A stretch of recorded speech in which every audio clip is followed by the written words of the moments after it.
Jæja, hvað segir heimsmeistari heimsmeistarnar, kóngurinn og ég veit ekki hvað ég er búinn að skýra það í öllum fréttunum.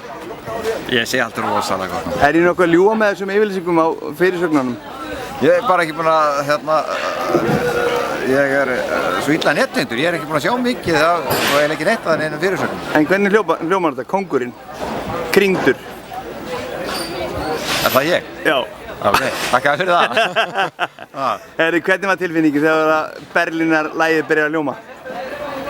Ég er búinn að hlusta á þetta lag oft í bílum og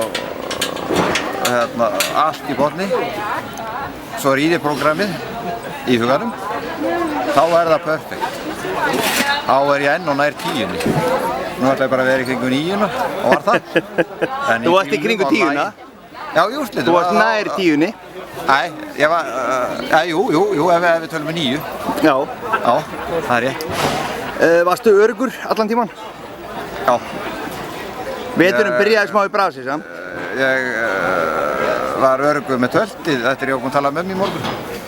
Já, mamma hefur... Hanna var búin að dreyma. Ok, það klikkar ekki. Nei, það klikkar ekki. En þetta er eins og þú ert keppnismaður dauðans, eins og maður segir það. Það byrjaði smá brösulega, Karlín náði einhvern veginn að vinna þig. Hvað kom til? Vinna mig? Í einhverju töltkeppni með einhvernum, eða ekki? Já, í vor? Já. Já, það var nú bara svona aðeins að leyfa maður að sprella. Já, halda þér geta eitthvað? Já, við vorum ekki alveg klárir í slaginn. Nei. Og þetta var svolítið sérstakt mót. Við vorum kannski ekki alveg svona lélegir eins og kannski sumir dómarar vildu meina. Nei. En við erum töluvert mikið betri í dag. Þið eru bestir í dag? Já, allavega í þessari blessuðu töltkeppni vorum við bestir. Heyrðu, það er eitt sem ég langar að spyrja um.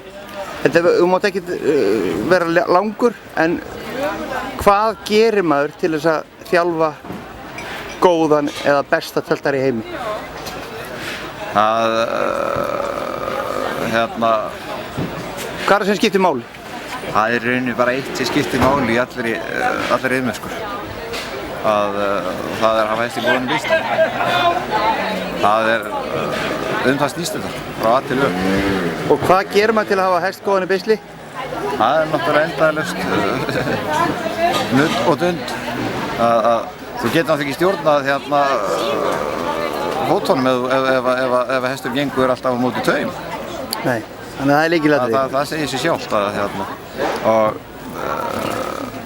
það var nú þess vegna að ég var að vinna í Ingimar Ingimars fyrir helvíti mörgum árum síðan. Og ég var með hest sem við hestum var rosalega góður í beisli. En hans var í segjum með mér í beisli. Það var ekki nógu gott. Þannig að ég varði eitthvað að taka mig til í andlitinu. Að reyna að læra að meistaranum. Það er ekki maður lengi býra fyrstu gerð. Nákvæmlega. Hvað tekur við þegar þú kemur til Danmerkur? Núna verður bara smá slökun. Og svo bara halda áfram að vinna. Er það ekki Tenerife eða Bahamas eða eitthvað? Nei, ég hef einu sinni farið, eða tvisvar hef ég farið. Ég fór í skíðaferla 99 og svo fór ég með, fórum við Stína og Ágúst og Hilma Már fórum til Egyptalands í fyrra, í viku. Þannig að þú ert ekki mikill svona... Það er ekki tími til að fara í frí. Nei, þannig að þú fyrir bara að þjálfa. Er einhver nýr hestur í smíðum hjá þér? Það eina sem ég á mjög góða mér undan hinn í þetta að 700 gamla að svona skoða hann aðeins. Svo á ég óheimjefnilegan 400 Garðarsson en hann er bara 4 vetra. Það þýðir 6-2 ár. Það er knappt. Knappt. En maður veit aldrei. Aldrei að vita hvað kóngurinn gerir. Týr frá rappinu og vann 6 vetra. Til hamingju með árangurinn og ég held að þú sért óumdeilanlegur töltkóngur heimsins. Takk fyrir það. Til hamingju. Takk.